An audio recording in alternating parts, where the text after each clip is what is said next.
ہے کہ جب چاند دیکھو تو روزہ رکھو اور چاند دیکھو تو افطار کرو. اور ساتھ میں بھی فرمایا فَإِنْ غُمَّ عَلَيْكُمْ، اگر تمہارے اوپر وہ پوشیدہ ہو جائے، یعنی غمہ کے معنی یہ کہ کوئی بادل بیچ میں حائل ہو جائے، غمام وغیرہ، تو فَقْدُرُوا لَهُ، تو پھر اس کے اندازہ لگاؤ. اندازہ لگانے کے معنی یہ کہ 30 روزے پورے کرو، جیسے کہ بعض دوسری روایتوں میں اس کی صراحت آئی ہے فَأَكْمِلُوا 30 روزے پورے کرو. اب یہ اس میں کئی مسائل ہیں رؤیت ہلال سے متعلق. پہلی بات تو یہ ہے کہ یہاں نبی کریم صلی اللہ علیہ وسلم نے رمضان شروع کرنے اور رمضان ختم کر کے عید کرنے کو موقوف فرمایا ہے رؤیت ہلال پر کہ تم چاند کو دیکھ لو. اس کی بنا پر تقریباً تمام فقہا اس بات پر متفق ہیں کہ رمضان کا ثبوت چاند دیکھنے ہی سے ہوگا، محض حسابات کی بنیاد پر نہیں ہو سکتا، کیونکہ حضور نے رؤیت کا ذکر کیا ہے. اور بعض دوسری روایتوں میں الفاظ یہ ہیں کہ صوموا لرؤیتہ وافطروا لرؤیتہ، تو حساب کے ذریعے پتہ نہیں لگایا جا سکتا جب تک کہ رؤیت نہ ہو. اگرچہ یہ اس پر تقریباً سارے فقہا متفق ہیں، لیکن بعض معاصرین کا کہنا یہ ہے کہ جس چیز کی پچھلے فقہاء کرام نے نفی کی تھی وہ در حقیقت نجومیوں کی باتیں تھیں. نجومیوں کی باتیں جو ہے محض ظن اور قیاس ہوتی تھی اور ان کا مدار یا ان کی بنیاد کوئی علمی چیز نہیں ہوتی تھی. لیکن اب حساب کا معاملہ اتنا ترقی کر گیا ہے کہ اس میں بالکل صحیح اندازہ لگانا ممکن ہو گیا ہے. لہذا فقہا نے جو کہا تھا وہ غیر یقینی قسم کے منجمین کی باتوں کے لیے کہا تھا، لیکن اگر حساب یقینی ہو تو پھر اس صورت میں اس کے اوپر عمل کرنے میں کوئی حرج نہیں ہے. بعض معاصرین کا کہنا یہ ہے، بعض معاصر علماء بھی اس کے قائل ہیں. لیکن صورتحال یہ ہے، ذرا سمجھ لو کہ حساب بے شک یقینی ہوتا ہے. جیسے کہ 2 اور 2 4 یقینی ہے، اور اب اتنا یقینی ہے کہ لوگوں نے مصنوعی سیارے چھوڑے اور راکٹ چھوڑے، چاند کے اوپر پہنچے. اب اس میں انہوں نے اس بات کا اندازہ لگایا کہ جس وقت ہمارا یہ سیارہ چاند پر پہنچے گا تو چاند اس وقت کہاں ہوگا، اس کی پوزیشن صحیح اندازہ لگائی تبھی وہاں تک پہنچ پائے. تو اس لیے حساب تو یقینی ہے، لیکن حساب جو کچھ بتاتا ہے وہ یہ بتاتا ہے کہ چاند کس وقت کہاں ہے. سمجھے نا؟ اب چنانچہ جو موجودہ حساب کے لوگ ہیں سائنسدان، وہ یہ بتاتے ہیں کہ چاند کس وقت پیدا ہوگا. پیدا ہونے کے معنی یہ ہے کہ کون سا وقت ایسا آئے گا جس میں چاند جو ہے وہ پوری طرح سورج کی شعاع سے نکل جائے. یعنی ایک وقت ایسا آتا ہے نا جو 28 تاریخ کو کہ جو ہے چاند جو ہے وہ اس کو ڈھانپ لیتا ہے، سورج کی شعاعیں ڈھانپ لیتی ہیں، اس لیے نظر نہیں آتا. ہوتا تو ہے موجود، لیکن سورج کی شعاعیں ان کو ڈھانپ لیتی ہیں، اس واسطے نظر نہیں آتا. تو کون سا وقت ایسا ہے جب وہ سورج کی شعاع سے نکلے گا، ذرا سا نکلے گا،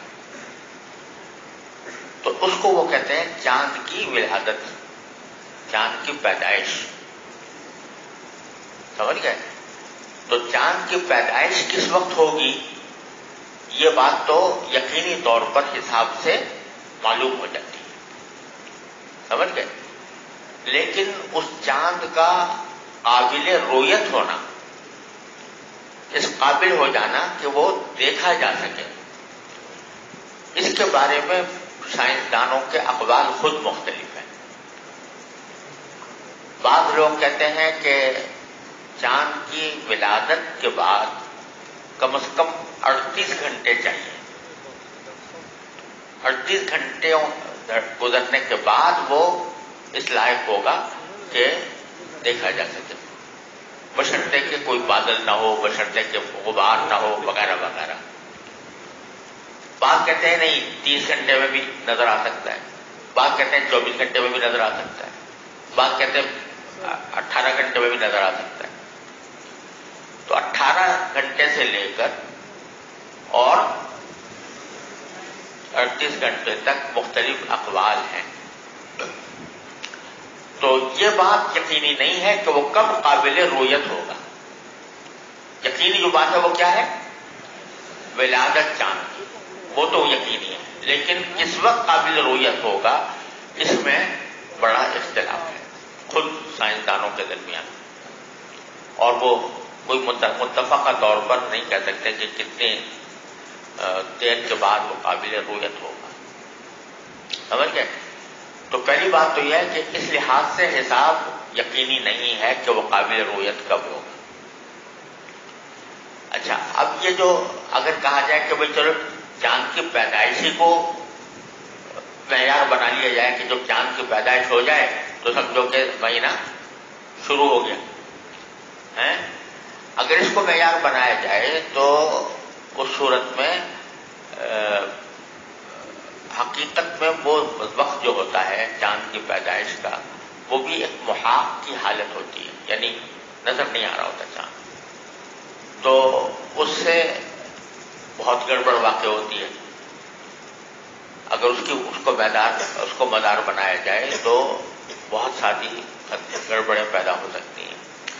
لہذا اس کا کوئی قائل نہیں ہے کہ چاند کی پیدائش کو معیار بنایا جائے، بلکہ یہ معیار بنانا ہے کہ قابل رویت کب ہوگا، چاہے نظر نہیں آ رہا ہمیں لیکن قابل رویت ہے۔ تو اس کے بارے میں اتنا اختلاف ہے، اس وجہ سے جو ہے اس کے اوپر عمل کرنے میں دشواری ہے، سمجھ گئے؟ بعض لوگ یہ کہتے ہیں کہ یہ جو مولوی لوگ ہیں یہ حساب کو قطعی نہیں مانتے، آنکھ کے دیکھنے کو ضروری قرار دیتے ہیں، حالانکہ مثلا نماز کے جو اوقات ہیں وہ آج دیکھ کر کوئی بھی نہیں کرتا کہ کس وقت غروب ہوا کس وقت طلوع ہوا، بلکہ اس کا حساب ہے جنتری کے اندر لکھا ہوا ہے، اس کے حساب سے کرتے ہیں۔ لیکن چاند کے بارے میں یہ کہتے ہیں کہ اس کا ہم حساب پر عمل نہیں کرتے۔ تو بات در حقیقت یہی ہے کہ یقینی چیز جو ہے اگر کوئی ہوتی تو اس پر عمل کرنے میں کوئی مذائقہ نہیں تھا، لیکن یقینی چیز صرف اس کی پیدائش ہے، اس کا قابل رویت ہونا یقینی نہیں ہے۔ جب قابل رویت ہونا یقینی نہیں ہے تو پھر اس کے اوپر عمل کرنا بھی مشکل ہے۔ لیکن اب کچھ مسلمان سائنسدانوں نے کچھ فارمولے بنائے ہیں کہ بھئی کس طریقے سے اس کا تعین کیا جا سکتا ہے، کتنے گھنٹے کے بعد کیا جا سکتا ہے۔ اس کے کچھ فارمولے بنائے ہیں۔ ابھی کچھ پچھلے دنوں ترکی میں ایک کانفرنس ہوئی تھی جس میں اس کا ایک فارمولہ بنایا گیا تھا اور اس پر بہت لوگوں نے اتفاق کا بھی اظہار کیا، لیکن ابھی تک کوئی ایسا فارمولہ کہ جس کے بنیاد پر یہ کہا جا سکے کہ بھئی یہ یقینی قسم کا ہے، وہ ذرا ابھی تک پردہ راز یعنی پردہ خفا میں ہے، لہذا اس کے اوپر عمل کرنا مشکل ہے۔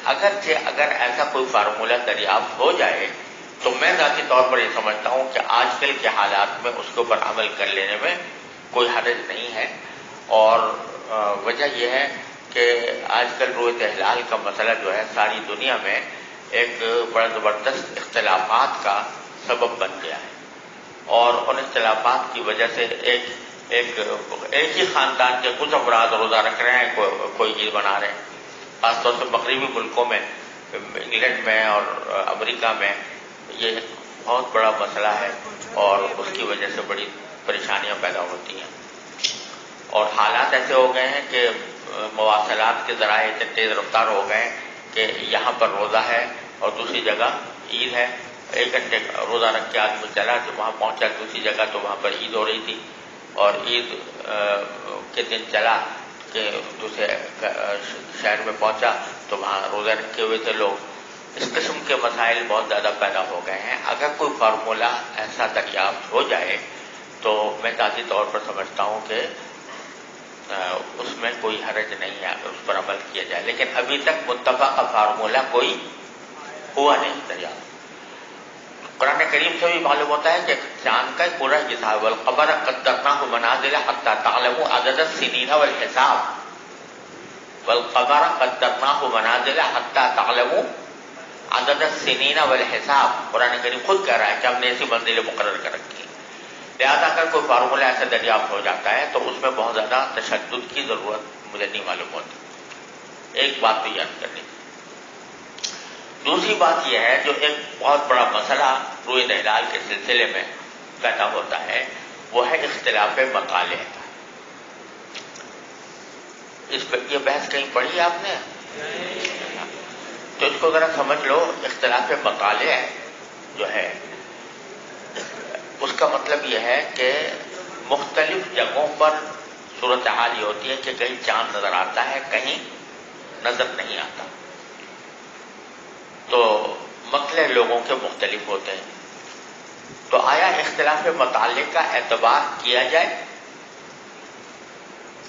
اعتبار کرنے کا معنی یہ ہے کہ یہ سمجھا جائے کہ اگر کراچی میں نظر آیا ہے چاند تو لاہور والوں کو اوپر حجت نہ ہو، وہ اپنی رویت کا اعتبار کریں یا اپنی رویت کا اعتبار کریں۔ لِكُلِّ أَهْلِ بَلَدٍ رُؤْيَتُ، یہ مسلک ہے امام شافعی کا۔ امام شافعی کہتے ہیں کہ ہر اہل بلد کے لیے اسی کی رویت معتبر ہے، اور ایک جگہ کی رویت دوسری جگہ کے لیے کافی نہیں ہے۔ سمجھ گئے؟ اور ان کا استدلال حضرت عبداللہ بن عباس کے اثر سے ہے۔ ان کے مولا قریب تھے، ان کو رمضان کے اندر حضرت عبداللہ بن عباس نے شام بھیجا جہاں حضرت معاویہ کی حکومت تھی۔ تو شام سے جب واپس آئے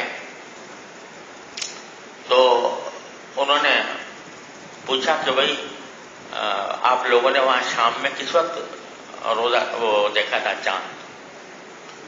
تو انہوں نے کہا جی ہم نے تو جمعہ کی رات میں دیکھا تھا۔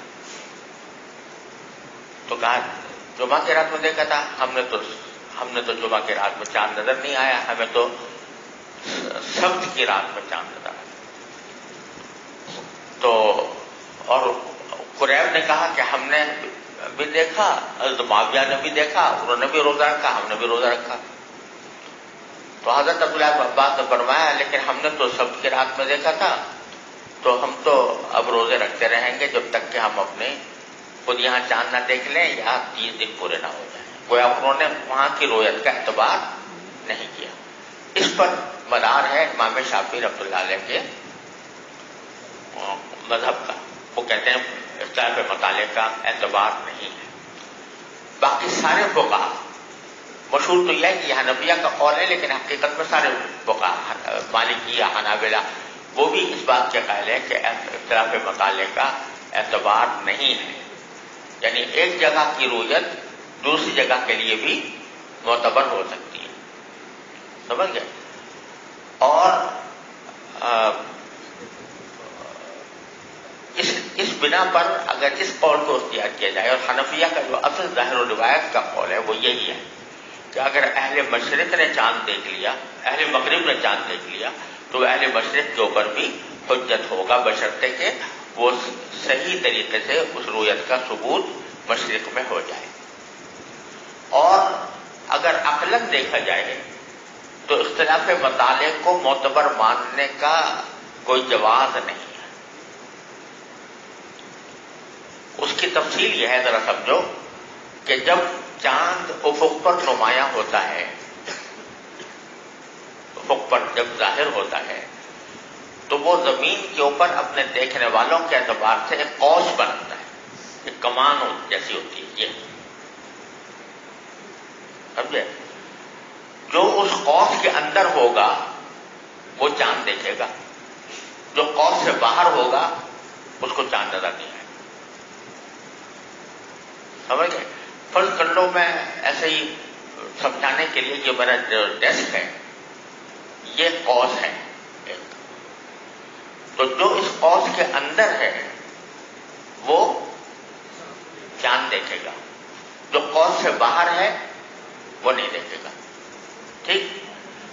اب جو لوگ قوس کے اندر ہیں ان میں بعض اوقات ہزاروں میل کا فاصلہ بھی ہو سکتا ہے، جیسے ایک آدمی اس کونے پر کھڑا ہے قوس کے اور دوسرا اس کونے پر کھڑا ہے، تو ان کے درمیان کتنا فاصلہ ہوا؟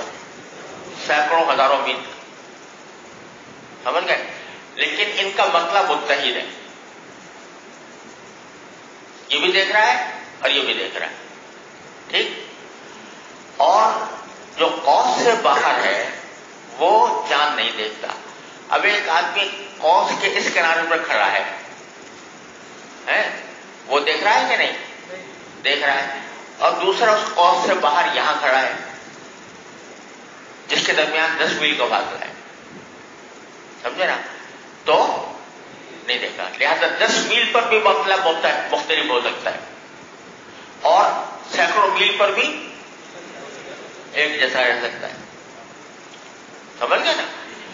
تو میں اس کی مثال کی دیا کرتا ہوں، مثلا ہمارا مینار ہے، تو اب اگر تم ادھر چلے جاؤ تو ایک دور تک نظر آتا رہے گا نا مینار، اور ایک وقت ایسا آئے گا کہ یہ نظر نہیں آئے گا، تو وہ آخری نقطہ جس پر نظر آیا ہے وہ یہاں سے فرض کرو 2 میل ہے، 2 میل تک نظر آ رہا ہے، تو 2 میل تک کا جو علاقہ ہے ان کا مسئلہ ایک ہے۔ آخری نقطے سے ذرا آگے بڑھ جاؤ 10 قدم تو نظر نہیں آئے گا، تو وہ کیا ہوا؟ اس کا مطلب مختلف ہو گیا۔ تو جو لوگوں میں یہ بات مشہور ہے کہ قریب والے کے اندر تو مطلب ایک ہوتا ہے اور بعید میں مطلب مختلف ہو جاتے ہیں، تو قرب و بعد کا اختلاف مطالعے سے کوئی تعلق نہیں ہے، سمجھ میں آئی بات؟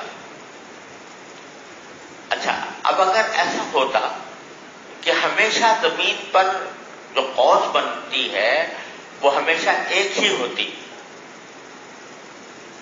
تو اس وقت ہم یہ طے کہہ سکتے تھے کہ بھئی جو اس قوس کے اندر ہیں ان کا مطلب تو متحد ہے، جو باہر ہیں ان کا مطلب الگ ہے نا؟ لیکن ہوتا یہ ہے کہ ہر مہینے چاند نئی قوس بناتا ہے۔ اب کہ اگر یوں ہے تو اگلے مہینے یوں ہوگی، جو لوگ اس قوس سے اندر تھے وہ باہر چلے جائیں گے، جو باہر تھے وہ اندر آ جائیں گے، تیسرے مہینے یوں ہوگی، چوتھے مہینے یوں ہوگی، تو ہر مہینے قوس میں تبدیلی واقع ہوتی رہتی ہے۔ لہذا مستقل طور پر یہ نہیں کہا جا سکتا کہ یہ شہر اور وہ شہر، یہ 2 شہر جو ہیں آپس میں متحد المطلع ہے یا مختلف المطلع ہے، بلکہ ہر مہینے الگ صورت حال ہو، سمجھ میں آئی بات؟ لہذا اگر اختلاف مطالعے کو معتبر مانا جائے تو یہ بھی ہو سکتا ہے کہ شہر کے ایک حصے میں چاند نظر آ رہا ہو، دوسرے حصے میں نظر نہ آ رہا ہو۔ کراچی تو بڑا شہر ہے، تو اس میں اگر وہ قوس کے اندر آدھا حصہ آ گیا شہر کا اور آدھا حصہ نہیں آیا تو آدھے حصے میں نظر آئے گا، آدھے حصے میں نظر نہیں آئے گا۔ تو اگر اختلاف مطالعے کو معتبر مانا جائے مطلقاً تو ایک ہی شہر کے اندر بھی مطلب مختلف ہو سکتا ہے، سمجھ گئے؟ پھر حدیث کے نقطۂ نظر سے اگر دیکھیں، یہ فرمایا کہ اذا رأیتم فصوموا، رأیتموہ فصوموا یا صوموا لرؤیتہ، یہ خطاب کس کو ہے؟ مسلمانوں کو ہے نا، سب مسلمانوں کو۔ تو کیا اس کا مطلب یہ کہ ہر فرد چاند دیکھے؟ یہ مراد ہوگی، بلکہ یہ کہ اے مسلمانوں تم میں سے جو لوگ بھی چاند دیکھ لیں تو دوسروں کے لیے وہ معتبر ہے. سمجھے کہ نہیں؟ اب اس میں کوئی آپ نے تفریق یہ نہیں فرمائی کہ ایک شہر کے لوگ دیکھیں یا 2 شہر کے لوگ دیکھیں. صوموا ایھا المسلمون لرؤیتہ، اے مسلمانوں جب تم چاند دیکھ لو، یعنی تم میں سے کوئی افراد بھی چاند دیکھ لیں تو روزہ رکھو. تو اختلاف مطالعے کا تو کوئی اعتبار ہم نے کیا نہیں. دنیا میں کوئی بھی چاند دیکھ لے سارے مسلمانوں پر ہو جائے گی. بات سمجھ آئی؟ تو اس اختلاف مطالعے کے معتبر نہ ہونا، اختلاف مطالعے کا اور ایک جگہ کی رویت کا دوسری جگہ کی رویت پر منطبق ہونا، یہ بالکل عقلی نقلی ہر اعتبار سے درست ہے. سمجھ رہے ہو بات؟ جہاں تک عبداللہ بن عباس کے اثر کا تعلق ہے، ایک تو یہ کہا جا سکتا ہے کہ ان کا اجتہاد تھا. دوسری بات یہ ہے کہ بات یہ ہے، ذرا سمجھ لو کہ انہوں نے جو قریب نے آ کر شہادت دی وہ کس بات کی دی کہ رمضان کا روزہ جو ہے، رمضان کی رویت ان کے ہاں جمعہ کی رات میں ہو گئی تھی، ہے نا؟ تو اب رمضان تو جب آ کے بتایا تو رمضان کا آخر میں آ کے بتایا تو اب اس پر موقوف ہو گیا عید کا. تو جب حضرت عبداللہ بن عباس نے یہ کہا کہ بھائی تم نے وہاں رمضان کا روزہ دیکھا ہوگا تو جمعہ کے دن، اب اگر ہم تمہاری بات کا اعتبار کریں تو اپنے عید میں بھی اعتبار کرنا پڑے گا نا. ایک دن پہلے ہمیں عید کرنی پڑے گی. تو ایک آدمی کی شہادت، رمضان تو ثابت ہو سکتا ہے ایک آدمی کی شہادت سے، ایک آدمی کی خبر سے رمضان کا، لیکن عید کے لیے ایک آدمی کی شہادت تنہا کافی نہیں ہے. اس کے لیے کم سے کم 2 آدمی چاہیے. تو اب عید کا مسئلہ چونکہ اس پر موقوف ہو گیا تو اس عید کے مسئلے کے لیے تنہا قریب کی شہادت کافی نہ ہوئی، بلکہ اس میں 2 آدمی چاہیے. اس لیے انہوں نے رد کر دیا. یہ احتمال بھی ہے اس میں. اور دوسرے طرح عقلیہ اور نقلیہ سب اختلاف مطالعے کو غیر معتبر ہونے کو کہتے ہیں. سمجھ گئے؟ حنفیہ کا اصل مذہب ظاہر و روایت کا یہی ہے کہ اختلاف مطالعے مطلقاً غیر معتبر ہے.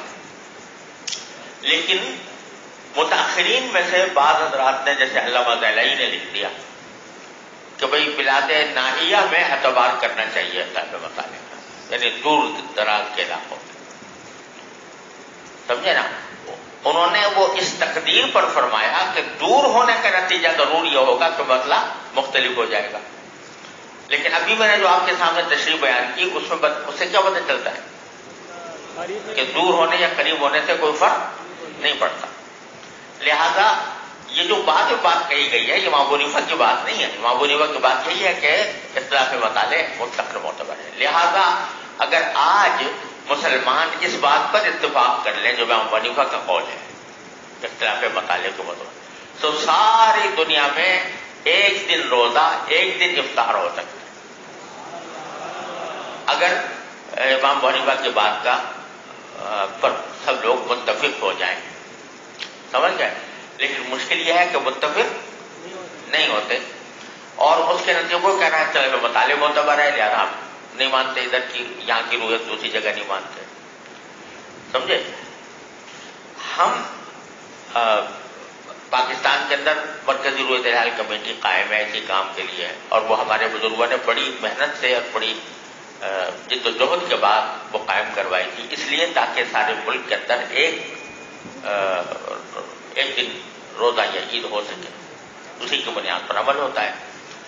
لیکن ہم اگر چاہیں سعودی عرب کی رویت پر یہاں عید کرنا تو وہ بھی کر سکتے ہیں شرعاً، یعنی امام ابو حنیفہ کے قول کے مطابق.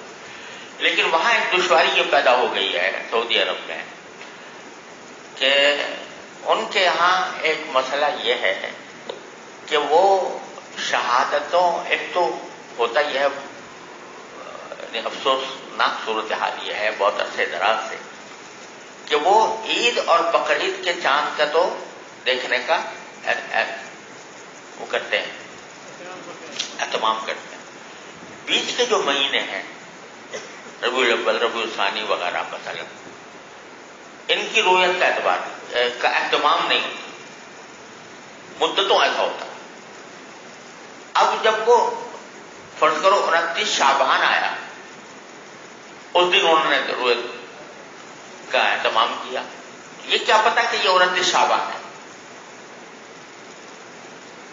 کیونکہ پچھلے کئی مہینوں سے رویت کا اہتمام نہیں ہو رہا.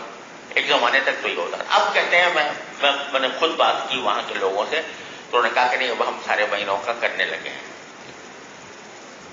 خیر چلو الحمدللہ وہ بات درست ہو گئی.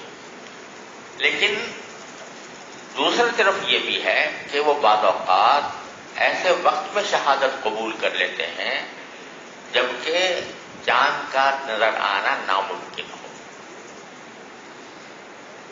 مثال کے طور پر ابھی چاند پیدا ہی نہیں ہوا،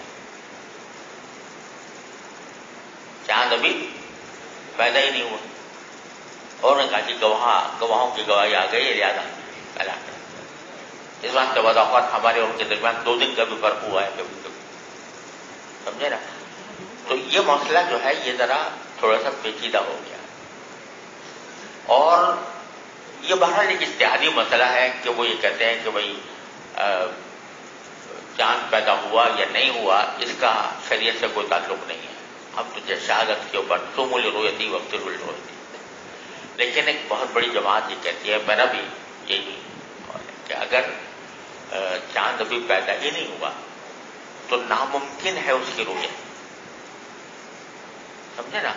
ایسے موقع کے اوپر تنہا 1-2 آدمیوں کی شہادت قبول کر کے اعلان کرنا یہ درست نہیں ہے، سمجھے نا.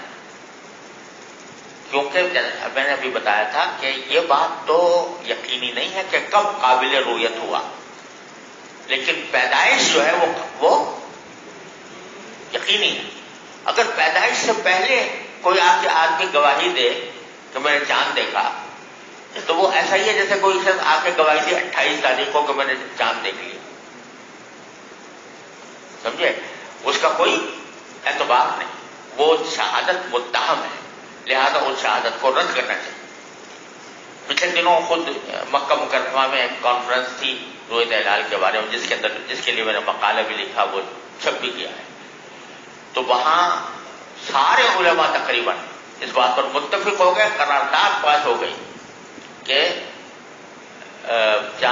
جب تک ممکن نہ ہو اس وقت میں شہادت کا اعتبار نہیں ہے،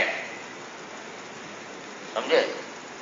لیکن اب اتنا تو ہوا ہے کہ وہ چاند کی ولادت سے پہلے کا اعلان نہیں کرتے، لیکن ولادت کے بعد 2 گھنٹے بعد اعلان کر دیتے ہیں، 4 گھنٹے بعد اعلان کر دیتے ہیں.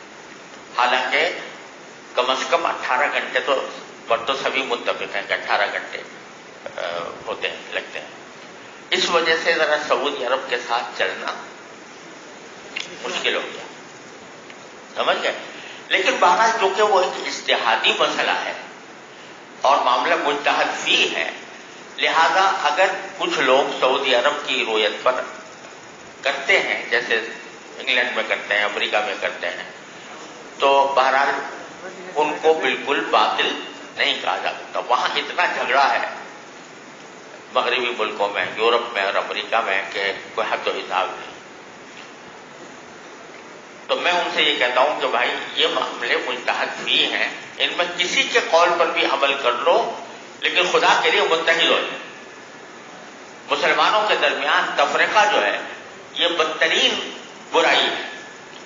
اس برائی سے بچنے کے لیے اگر کسی قول مرجوح پر بھی عمل کر لیں، سب متفق ہو جائیں تو ٹھیک ہے، کوئی حرج نہیں. اب ہوتا ہی ہے جب میں یہ بات کہتا ہوں تو ادھر والے اس کو اپنے حق میں لے جاتے ہیں، ادھر والے اپنے حق میں لے جاتے ہیں. اب میں نے جواب دینا ہی چھوڑ دیا. وہ کہتے ہیں تک کتاب نے فتویٰ دے دیا سعودی عرب کی رویت کے اوپر فتویٰ عمل کرنا چاہیے، اور دوسرے کہتے ہیں کہ انہوں نے فتویٰ دے دیا ہے کہ بھئی اپنی رویت کا اعتبار کرو، سعودی عرب کا اعتبار نہ. میں نے یہ کہا کہ چاہے اپنی رویت کا اعتبار کرو، چاہے سعودی عرب کا اعتبار کرو، لیکن خدا کے لیے متحد ہو جاؤ. جس پر متحد ہو کر تو کوئی ایک طریقہ اختیار کر لو تو وہ ٹھیک ہے، بنسبت کوئی حرج نہیں ہے، چاہے وہ مرجو ہو. لیکن وہ آدھی بات کہتے ہیں اور آدھی بات ایک فریق لے اڑتا ہے، آدھی بات ایک فریق لے اڑتا ہے. یہاں تک کہ ایک مرتبہ انگلینڈ کے لوگوں نے اتفاق کیا، سب نے مجھے دستخط کر کے بھیجے دونوں فریقوں نے کہ آپ آ جائیں یہاں پر اور آ کر ہمارے درمیان فیصلہ کر دیں، جو آپ کا فیصلہ ہوگا ہمیں منظور ہوگا. یہ لکھ دیا. تو میں نے جو ایک فریق کے جو سربراہ تھے ان کو فون کیا. میں نے کہا بھائی یہ آپ کی طرف سے خط آیا ہے، یہ آپ اس کو مانتے ہیں، اس پر عمل کریں گے اگر میں کوئی بات کہوں؟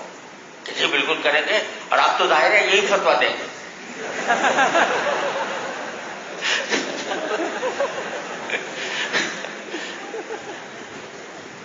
مطلب کہ یہ ظاہر ہے کہ ہمارے حق میں فتویٰ دیں گے.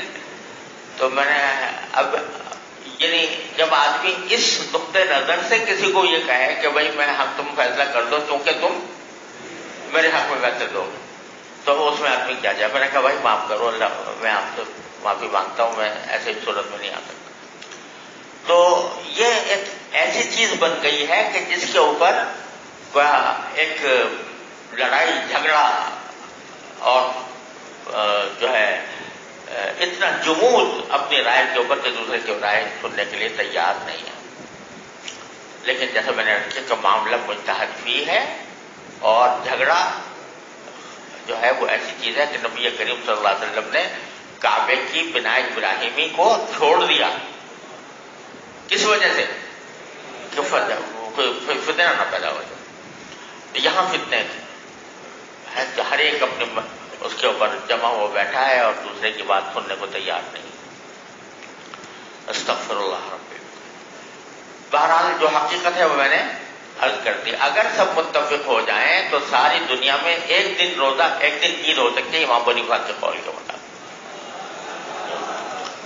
چلو کے قول کے مطابق عمل کریں تو بعض ممالک میں دن ہوگا، بعض ممالک میں رات. کوئی بات نہیں، اب بھی ہوتا ہے نا. جہاں دن ہوگا، جہاں سب سے پہلے چاند نظر آ گیا، آسٹریلیا میں نظر آ گیا، ٹھیک ہے، تو پھر بعد میں وہاں کے اس رویت کے اوپر باقی لوگ بھی فیصلہ کر لیں. جو دن گزرتا جائے گا، رات آتی جائے گی تو وہ اس کی رویت پر عمل کر لیں. یہ ہو سکتا ہے. لیکن جو ہے بعض لوگ یہ تجویز پیش کرتے ہیں کہ مکہ مکرمہ کی رویت کو معتبر مانا جائے، اس کو بنیاد بنا لیا جائے. وہ قابل عمل نہیں، اس لیے کہ مکہ مکرمہ کو اگر فرض کرو بنیاد بنایا جائے تو آسٹریلیا والے، جاپان والے وہ صبح تک انتظار کرتے رہے کہ چاند ہوا کہ نہیں ہوا سعودی عرب میں، سمجھے نا. تو اس واسطے وہ قابل عمل نہیں.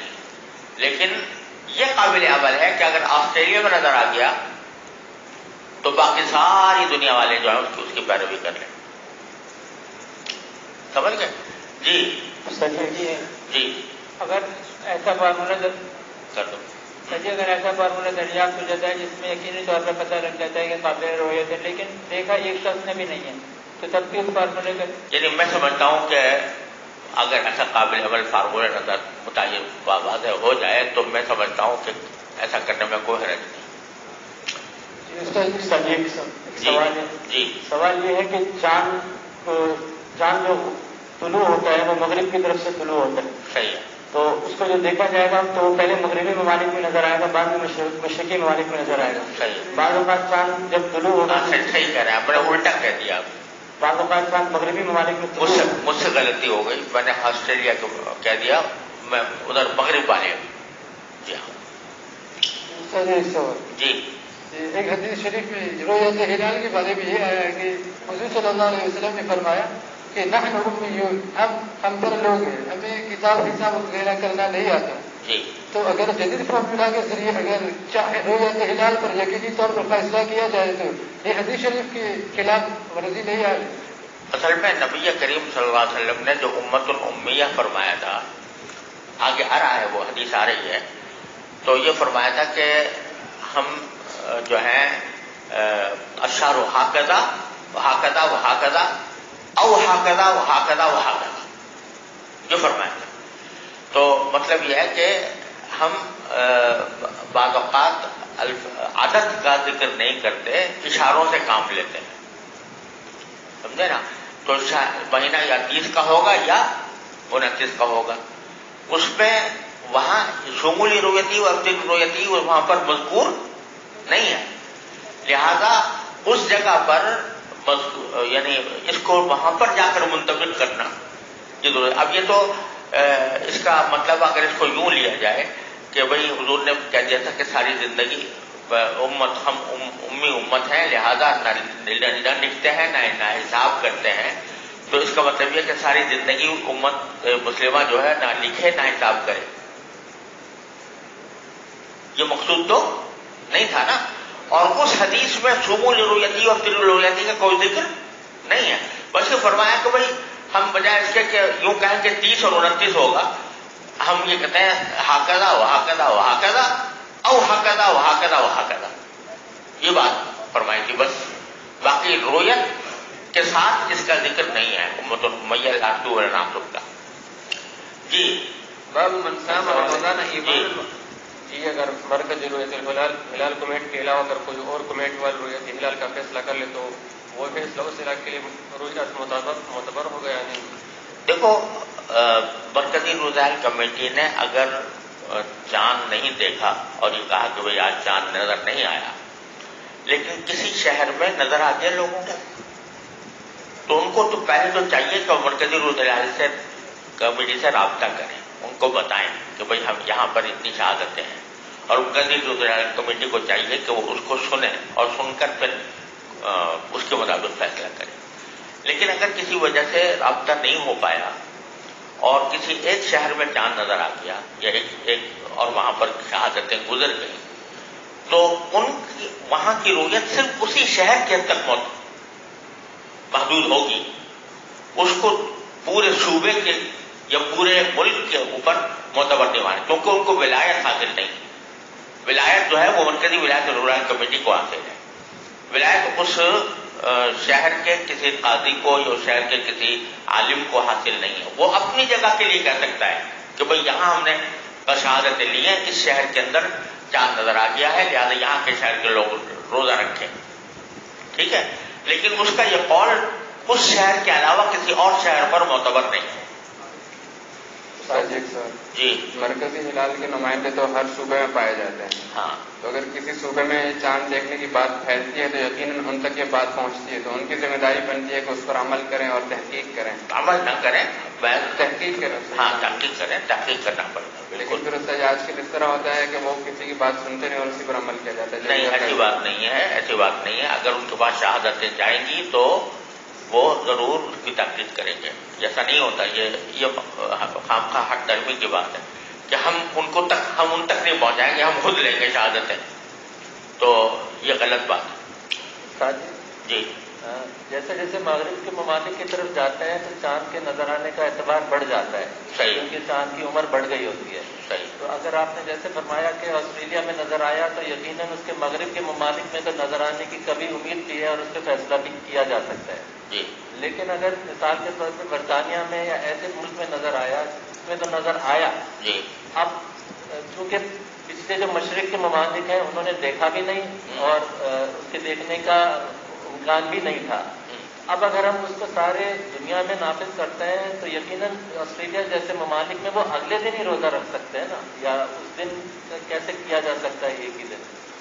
یعنی ہوگا یوں کہ مثال کے طور پر اگر مغرب میں چاند نظر آیا تو اس کا اعتبار اگر آسٹریلیا میں بھی کیا جائے تو اس میں شک نہیں کہ یہ دشواری پیدا ہوگی، لیکن اگر فرض کرو یہ ایسا ہی ہوگا جیسے کہ کبھی مدینہ منورہ میں بھی ہوا رسول کریم صلی اللہ علیہ وسلم کے زمانے میں کہ ایک دن چاند نظر نہیں آیا، فیصلہ کیا بھئی نظر نہیں آیا، روزہ نہیں ہے، اگلے دن شہادت آ گئی تو وہ روزہ لوٹا لیا، حضور اقدس صلی اللہ علیہ وسلم نے لوٹا لیا۔ تو اگر فرض کرو ایسا ہو کہ مغرب میں نظر آیا اور اس وقت آسٹریلیا کے میں دن ہو چکا تھا، تو اس واسطے وہ اگلے دن قضا کر لیں گے۔ جی جی جی یہ عرفے کا دن جو ہے، بعض لوگ جب سعودی عرب میں عرفے کا دن ہو تو پاکستان میں روزہ رکھنا جائز نہیں قرار دیتی، اس کا کیا ہو سکے؟ پاکستان کے بعد پاکستان میں بعض لوگ اس کو اس دن کے روزے کو جائز نہیں مانتے۔ کیوں؟ تو یہ تو وہاں عید کا دن ہے اس وجہ سے۔ جی جی یہ غلط بات ہے۔ ہر جگہ کا حکم جو ہے اپنے مسئلے کے اعتبار سے ہوتا ہے، ہر جگہ کا حکم اپنے مسئلے کے اعتبار سے ہوتا ہے، تو لہذا وہ دن یہاں پر 9 ذی الحجہ کا دن ہے اور وہ 10 ذی الحجہ نہیں ہے۔ چلو بھائی صحیح بات جی۔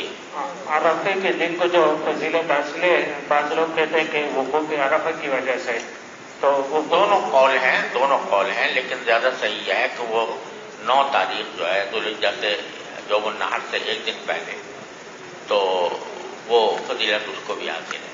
جو یہاں ہے وہ یہاں کے اعتبار سے جو 9 ذی الحجہ ہے اس کو بھی وہی فضیلت حاصل ہے۔ چلو یار ہم سے بہت دیر ہو گئی۔ باب من صام رمضان ایمان